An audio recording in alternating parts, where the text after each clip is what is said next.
Hello बच्चों, आप सभी को टैलेंट इंस्टीट्यूट में स्वागत है। ड्यू सोल का important notes, BA program, BA honours, third semester, second year, economics का है ये। ओके, राष्ट्रीय आय से आप क्या समझते हैं? राष्ट्रीय आय का आकलन की आय विधि का वर्णन करें। ठीक है ना? तो बहुत बच्चे बोल रहे थे इकोनॉमिक्स का भी, तो इकोनॉमिक्स का बन गया है नोट्स, तो आप लोग इसको पढ़िए और जल्दी से चैनल को सब्सक्राइब कर लीजिए आगे के हेल्प के लिए। आप लोग को बहुत हेल्प होने वाले हैं, जितना भी डी यू सोल के बच्चे हैं बहुत सारा हेल्प होने वाला है। फर्स्ट ईयर का हो या कोई भी ईयर का हो, तो आप लोग यहाँ पे आप लोग सब्सक्राइब करिए। और बहुत सारा है वीडियो जो कि फर्स्ट ईयर के लिए है, जो का असाइनमेंट है अपने चैनल पे, वहाँ से आप लोग पढ़ सकते हैं। ओके, चलिए इसका आंसर हम लोग देखते हैं। और इस वीडियो को ज़्यादा से ज़्यादा लाइक शेयर करें अपने दोस्तों में, ताकि उनके पास भी जाए और वो भी अपना प्रिपरेशन जारी रखे। ओके, पढ़े और चलिए देखते हैं इसका आंसर। तो ये रहा राष्ट्रीय आय से आप क्या समझते हैं। राष्ट्रीय आय का आकलन की आय विधि का वर्णन करें। राष्ट्रीय आय की गणना की प्रमुख विधि कौन कौन सी है? अगर ये क्वेश्चन आता है तो आप लोग यहाँ से लिख सकते हैं। अगर राष्ट्रीय आय से कोई भी क्वेश्चन आता है तो आप लोग यहाँ से लिख सकते हैं। चलिए, किसी देश की राष्ट्रीय आय ही उस देश का अर्थव्यवस्था का मूल होती है। ठीक है ना? किसी देश का राष्ट्रीय आय ही उस देश का क्या माना जाता है? अर्थव्यवस्था का मूल होता है। यहाँ राष्ट्रीय आय का यदि हम सीधा अर्थ समझे तो किसी देश के सारे खर्चों को हटा देने के बाद उस देश की जो आय निकलती है उसे ही राष्ट्रीय आय कहा जाता है। ओके, सारे खर्च को हटा दिया जाए, अब जो बचा उस आय को ही हम लोग क्या कहते हैं? हम राष्ट्रीय आय कहते हैं। यदि अर्थशास्त्र की भाषा में बात करें तो साधन लागत यानी फैक्टर कॉस्ट पर प्राप्त शुद्ध घरेलू उत्पाद यानी NNP, net national product, NNP का होता है नेट नेशनल प्रोडक्ट, इसको शुद्ध घरेलू उत्पाद बोलते हैं, ही राष्ट्रीय आय कहलाता है। भारत में राष्ट्रीय आय की गणना सीएसओ यानी सेंट्रल स्टैटिस्टिक्स ऑफिस यानी केंद्रीय सांख्यिकी कार्यालय उत्पादन व आय के आधार पर करता है। कौन करता है? सीएसओ करता है, सेंट्रल स्टैटिस्टिक्स ऑफिस। ओके, चलिए आगे देखते हैं। सीएसओ की स्थापना भारत में 2 मई 1951 को हुई थी। ठीक है ना? सीएसओ जो कि सेंट्रल स्टैटिस्टिक्स ऑफिस जो है, 2 मई 1951 को इसको स्थापना किया गया था। इसका मुख्यालय नई दिल्ली में है। सर्वप्रथम दादा भाई नौरोजी ने भारत की राष्ट्रीय आय की गणना 1867 में धन के पलायन के सिद्धांत के आधार पर की थी। ठीक है ना? सबसे पहले कौन किया था? दादा भाई नौरोजी ने किया था। उस समय उन्होंने भारत की प्रति व्यक्ति आय 20 रुपए वर्ष बताई थी। ठीक है ना? प्रति रुपए 20 रुपए प्रति वर्ष बताई थी। प्रति वह एक साल में 20 रुपया, जब जान लीजिए कितना खराब था। इसके बाद वैज्ञानिक आधार पर सर्वप्रथम 1931 से 32 में वीके आर बी राव ने राष्ट्रीय आय की गणना पर कर बताया कि भारत की प्रति व्यक्ति आय 62 रुपया प्रति वर्ष है। ओके, अब देखिए, आज़ादी के बाद 1949 में राष्ट्रीय आय की गणना के किए राष्ट्रीय आय समिति का गठन किया गया। बाद में 2 मई 1951 में सीएसओ की स्थापना कर दी गई, जो तत्कालीन समय में भी कार्यरत है, अभी भी कार्यरत है CSO.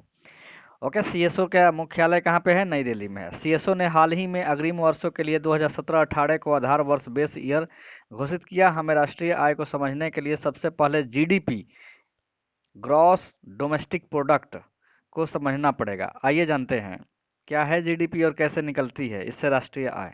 GDP gross domestic product, सकल घरेलू उत्पाद इसको बोलते हैं। ठीक है, जीडीपी ग्रॉस डोमेस्टिक प्रोडक्ट होता है, इसको बोलते हैं सकल घरेलू उत्पाद। किसी देश में एक वित्तीय वर्ष में उस देश की सीमा के अंदर उत्पादित वस्तुएं एवं सेवाओं अंतिम उत्पाद का कुल मौद्रिक मूल्य उस देश की सकल घरेलू उत्पाद कहलाता है। ठीक है ना? क्या कह रहा है भाई? किसी देश के एक वित्तीय वर्ष में उस देश के सीमा के अंदर जितना भी आप वस्तु उत्पाद कर रहे हैं या सेवा पे जितना आप सेवा अंतिम उत्पाद कर रहे हैं का कुल मौद्रिक मूल्य जो होता है, जो उस पे मूल्य मिलता है देश को, उस देश को कहते हैं, उसे हम देश का क्या कहते हैं? सकल घरेलू उत्पाद कहते हैं। जीडीपी किसी भी देश के विकास का सूचक है। ठीक है ना? जीडीपी क्या है भाई? किसी विकास के क्या है? सूचक है, संकेतक होता है जो उस देश की विकास गति को दर्शाता है। सर्वप्रथम जीडीपी शब्द का प्रयोग अमेरिका के एक अर्थशास्त्री मिस्टर साइमन ने किया था। सर्वप्रथम जीडीपी का कौन बात कहा था भाई? अमेरिका के एक अर्थशास्त्री था, मिस्टर साइमन ने किया था। 1935 से 1944 तक अमेरिका के व कुछ देशों में इसका मान्यता मिली। 1945 में विश्व बैंक की स्थापना के बाद अंतर्राष्ट्रीय मुद्रा कोष संस्था IMF प्रभाव में आया और उसने GDP को मान्यता दे दी, जिसके बाद लगभग पूरे विश्व सभी देशों ने इसको अपना लिया। ठीक है ना, GDP सारे देशों ने अपना लिया। किसी भी देश में GDP की गणना करने के प्रमुख 3 घटक होते हैं। ठीक है, GDP प्राप्त करने के कितने घटक होते हैं, रास्ते होते हैं 3। प्राथमिक घटक, इसके अंतर्गत कृषि, पशुपालन, खनन, वानिकी आदि आते हैं। इसकी भारत की GDP में लगभग 17 से 18% की हिस्सेदारी होती है। किसमें, कृषि, पशुपालन और खनन में। द्वितीय घटक है, इसके अंतर्गत विनिर्माण क्षेत्र, उद्योग आदि आते हैं। इसकी भारत की GDP में लगभग 29 से 30% की हिस्सेदारी होती है। तृतीय घटक है, इसके अंतर्गत सेवा क्षेत्र जैसे चिकित्सा, होटल, शिक्षा आदि आते हैं। इसकी भारत की GDP में लगभग 53 से 54% की सर्वाधिक हिस्सेदारी होती है। किसका, तृतीय घटक में कौन कौन आते हैं भाई, सेवा क्षेत्र। ठीक है ना, जैसे चिकित्सा, होटल, शिक्षा आदि आते हैं। इसमें 53 से 54% की हिस्सेदारी GDP के होता है। भारत में एक वित्तीय वर्ष में GDP की गणना हर 3 माह पर होती है। ठीक है ना, हर 3 माह में भारत में क्या होता है, GDP का गणना होता है। यह गणना मुख्यतः 2 आधारों पर की जाती है। एक एक तो होता है कंटेस्टेंट प्राइस के आधार पर, जो आधार वर्ष को मानक रख कर होती है, और दूसरी जो करंट प्राइम प्राइस के आधार पर वर्तमान बाजार मूल्यों के मानक पर की जाती है। ओके, इससे पहले हम जानते हैं कि राष्ट्रीय आय कैसे पता लगती है। हमें अर्थशास्त्र के कुछ शब्दावलियों के GDP के साथ संबंध समझ लेना बहुत जरूरी है। ठीक है, जैसे फैक्टर कॉस्ट, साधन लागत कहते हैं। फैक्टर कॉस्ट साधन लागत, जो कि जो एक्स्ट्रा खर्च जो होता है। मार्केट प्राइस जो होता है बाजार मूल्य। नेट प्राइस होता है शुद्ध मूल्य। NIFA, GNPMP, NNPMP, NIT मूल्य, हाउस आदि। ठीक है, इसके बारे में हम लोग पढ़ेंगे। साधन लागत क्या होता है, फैक्टर कॉस्ट, किसी वस्तु के निर्माण में आई कुल लागत होती है। ठीक है ना, फैक्टर कॉस्ट क्या होता है भाई, किसी वस्तु के निर्माण में पूरा जो खर्च हुआ है उसको कहते हैं हम लोग फैक्टर कॉस्ट। इसमें मुख्यतः 4 प्रकार की लागतें शामिल होती हैं। ठीक है ना, फैक्टर कॉस्ट में कितना कितना मुख्यतः होता है, 4 प्रकार की लागत शामिल होती है। पहली, भूमि अर्थात वस्तु के निर्माण के लिए जगह पर खर्च लागत। दूसरी, मजदूरों पर लगी लागत। तीसरी, वस्तु निर्माण में लगा कुल खर्च, व अंत में बनाने वाले का मुनाफा। इन सभी को मिलाकर कुल लागत उस वस्तु की साधन लागत कहलाती है। ओके, बाजार मूल्य देखिए, मार्केट प्राइस। यदि साधन लागत में हम सरकार द्वारा लिए गए अप्रत्यक्ष कर जो को जोड़ दे तो हमें उस वस्तु का बाजार मूल्य, देखे ना, जो टैक्स गवर्नमेंट लेता है उसको अगर जोड़ दें तो उसे कहते हैं हम लोग बाजार मूल्य, यानी मार्केट प्राइस। बाजार मूल्य बराबर होता है साधन लागत प्लस अप्रत्यक्ष कर। ठीक है ना, शुद्ध मूल्य, नेट प्राइस।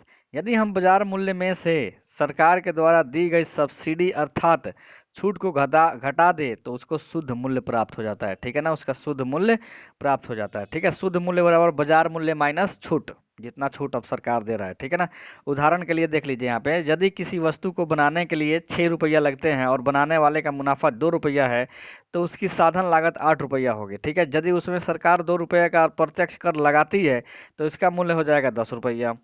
ठीक है, जो इसका बाजार मूल्य कहलाएगा। ठीक है ना, अब 10 रुपये का हो गया, बाजार मूल्य हो गया। अब यदि सरकार इस वस्तु पर 1 रुपये की छूट दे देती है तो इसका मूल्य 9 रुपया हो जाएगा, जो इसका शुद्ध मूल्य होगा, और इसी मूल्य पर यह वस्तु बाजार पर उपलब्ध होगी उपभोग के लिए। ओके, तो ऐसे सेट होता है किसी का भी प्राइस। किसी देश की GDP बाजार मूल्य पर जोड़ा जाता है। ठीक है ना, किसी भी देश का जो GDP होता है किस पे जोड़ा जाता है, बाजार मूल्य पर जोड़ा जाता है, और इसकी तुलनात्मक वृद्धि या कमी की प्रतिशतता पिछली GDP से की जाती है। उसके बाद से पिछले GDP से की जाती है। उदाहरण देखिए यहाँ पे, यदि पिछली GDP 1,000 रुपया थी और वर्तमान में 50 रुपये का अधिक उत्पादन हुआ तो कुल GDP 1,050 रुपया की होगी, जो 5% की वृद्धि दर को प्रदर्शित करेगी। ये सब पता लगाते हैं। ठीक है ना, डिप्रेसिएशन हाउस, किसी वस्तु के मूल्य में आई कमी या उसके मूल्य में आई गिरावट। ठीक है ना, यहाँ पे घिसावट लिख दिया गया, गिरावट हो गया, उस वस्तु के मूल्य में हास को दर्शाता है। ठीक है ना, हास मतलब समझते ही हैं, घट जाना। चलिए उदाहरण यहाँ पे देख लीजिए, यदि किसी वस्तु का उत्पादन के बाद बाजार मूल्य 1,000 था परंतु बिक्री के समय वह 700 रुपया मूल्य पर बिकती है तो उसका हास 300 रुपये का हो गया। ठीक है ना, घटा हो गया 300 का।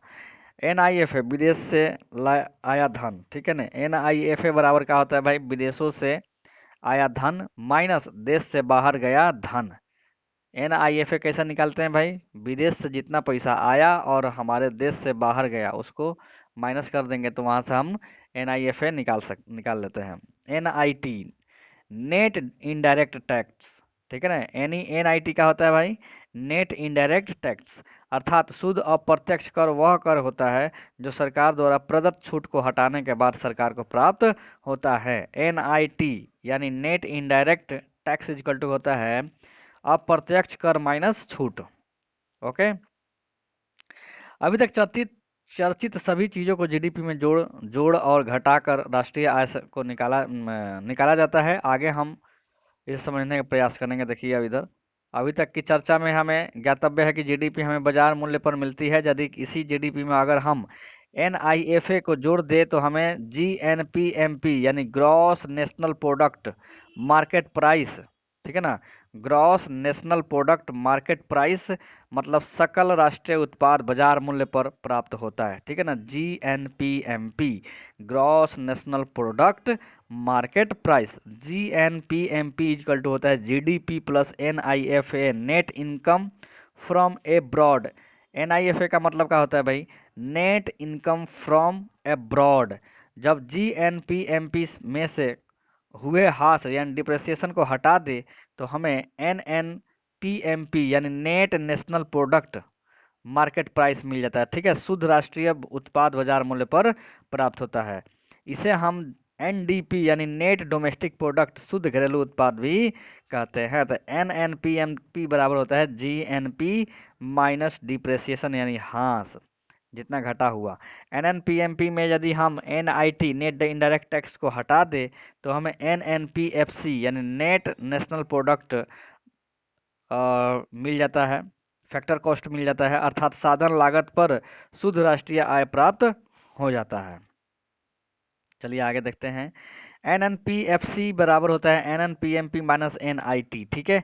ये सब आपको फॉर्मूला है इकोनॉमिक्स का। साधन लागत पर प्राप्त किसी देश की शुद्ध राष्ट्रीय आय ही उस देश की राष्ट्रीय आय कहलाती है। NI नेशनल इनकम का होता है, देखिए भाई, NNPFC यानी net national product on market price. NI equal to का होता है NNPFC होता है। ओके, इसी प्रकार से हम किसी भी देश का राष्ट्रीय आय की गणना करते हैं। भारत में केंद्रीय सांख्यिकी कार्यालय इसके लिए उत्तरदायी होती है, विभिन्न सूचियों के आधार पर इसकी गणना करता है। RBI गवर्नर शक्तिकांत दास ने 22 मई 2020 शुक्रवार को मीडिया ब्रीफिंग के दौरान अनुमान जताते हुए कहा कि 2020-21 में जीडीपी निगेटिव में जा सकता है, ठीक है ना। उन्होंने जो तत्कालीन जो उस समय गवर्नर थे शक्तिकांत दास ने, उन्होंने बोला 2020-21 में जीडीपी क्या हो सकता है, निगेटिव हो सकता है। 2020-21 में जीडीपी ग्रोथ निगेटिव रहने का अनुमान है। 2017 का अनुसार भारतीय अर्थव्यवस्था मानक मूल्य संकेतक के आधार पर विश्व की 5वीं सबसे बड़ी 3.202 ट्रिलियन की अर्थव्यवस्था बन जाएगी। ओके, अप्रैल 2014 में जारी रिपोर्ट में वर्ष 2011 के एक विश्लेषण में विश्व बैंक ने क्रय शक्ति समानता यानी परचेजिंग पावर पैरिटी के आधार पर भारत को विश्व की तीसरी सबसे बड़ी 11.321 ट्रिलियन की अर्थव्यवस्था घोषित किया, जो 2005 में 10वें स्थान पर थी। 2003-2004 में भारत विश्व में 12वीं सबसे बड़ी अर्थव्यवस्था थी। संयुक्त राष्ट्र सांख्यिकी प्रभाग यानी UNASD के राष्ट्रीय खेलों के प्रमुख समाहार डाटाबेस दिसंबर 2013 के आधार पर की गई देशों के रैंकिंग के अनुसार वर्तमान मूल्यों पर सकल घरेलू उत्पाद के अनुसार भारत की रैंकिंग 10 और प्रति व्यक्ति सकल आय के अनुसार भारत विश्व में 161वें स्थान पर है। 2003 में प्रति व्यक्ति आय के लिहाज से विश्व के अनुसार भारत का 143वां स्थान था, ठीक है। जनवरी मार्च तिमाही के दौरान देश के सकल घरेलू उत्पाद जीडीपी की वृद्धि 3.1% रही, जबकि पूरे वित्तीय वर्ष के दौरान भारत देश की जीडीपी की वृद्धि दर 4.2% रही। यह जानकारी केंद्रीय सांख्यिकी विभाग द्वारा 29 मई 2020 को दी गई, जो कोरोना काल के दौरान CSO द्वारा प्रदत्त पहली जानकारी है। इससे पूर्व अक्टूबर से दिसंबर की तिमाही में जीडीपी की वृद्धि 4.7% थी। साल 2019 के दौरान यह वृद्धि दर 6.1% थी। अगर हम भारत की रियल जीडीपी की बात करें तो तो वर्तमान में यह लगभग 145.66 लाख करोड़ रुपए है। पिछले वित्तीय वर्ष की पहली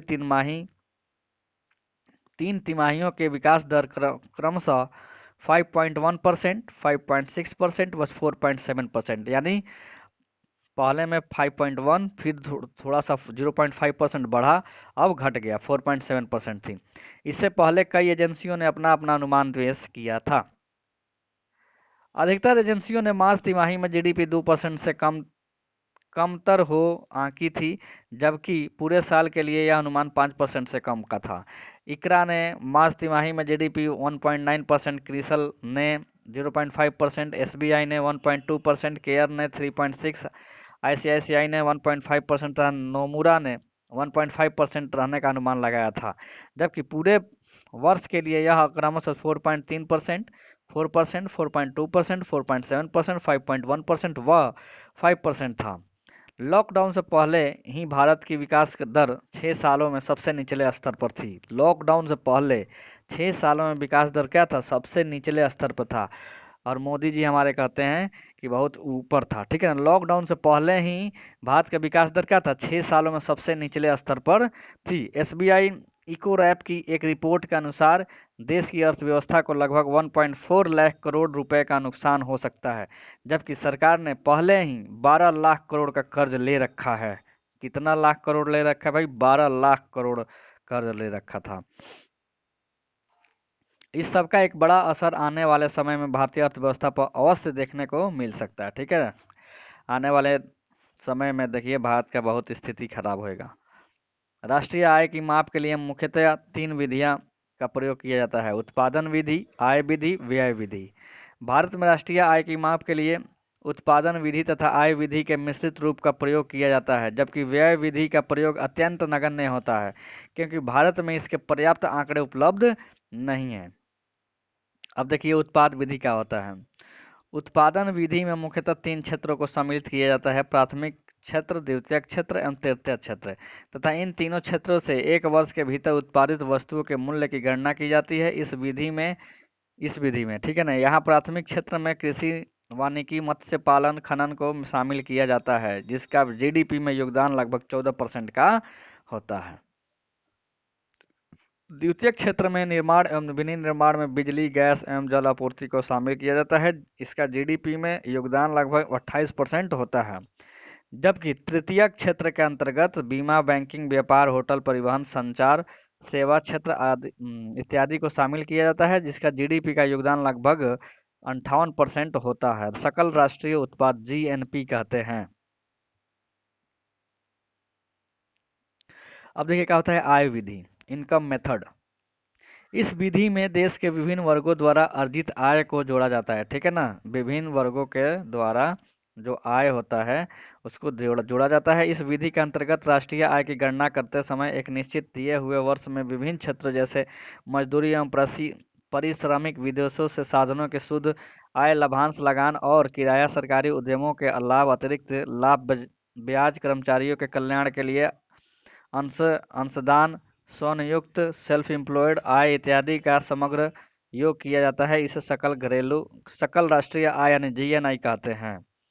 व्यय विधि से देखिए अब, इस विधि के अंतर्गत किसी दिए हुए वर्ष में राष्ट्रीय आय की गणना करते हैं समय उपभोग व्यय, निवेश व्यय, सरकारी व्यय तथा आयातों पर किया गया व्यय को समग्र योग किया जाता है। इसे सकल राष्ट्रीय व्यय यानी जीएनई कहते हैं। तो यहीं पे अब समाप्त होता है व्यय विधि। ये 3 विधि जो था आप लोग पढ़ लिए हैं, कैसे हम लोग निकालते हैं सकल घरेलू उत्पाद यानी जीडीपी। तो इकोनॉमिक्स का ये बहुत इंपॉर्टेंट क्वेश्चन है और आप लोग इसको पढ़िए। बहुत सारे बच्चे बोल रहे थे इसके लिए, और भी मैं देखता हूँ जितना पॉसिबल होता है मैं आप लोगों को नोट्स कंप्लीट करके देता हूँ पेपर से पहले। ओके बच्चों, तो आप लोग इसको आप पढ़िए, अपना नोट्स तैयार करिए और एकदम बिल्कुल टेंशन मत लीजिए, अपना पढ़ाई जारी रखें। बहुत सारे बच्चे अभी तक पढ़ नहीं रहे हैं क्योंकि वीडियो पे एकदम बिल्कुल व्यूज नहीं आ रहे हैं, तो भी मैं आप लोग के लिए कर रहा हूँ और आप लोग इसको पढ़िए, ठीक है ना। चलिए फिर मिलते हैं अगले वीडियो में। थैंक यू सो मच बच्चों। वीडियो को ज़्यादा से ज़्यादा शेयर करें अपने दोस्तों में। Okay, thank you.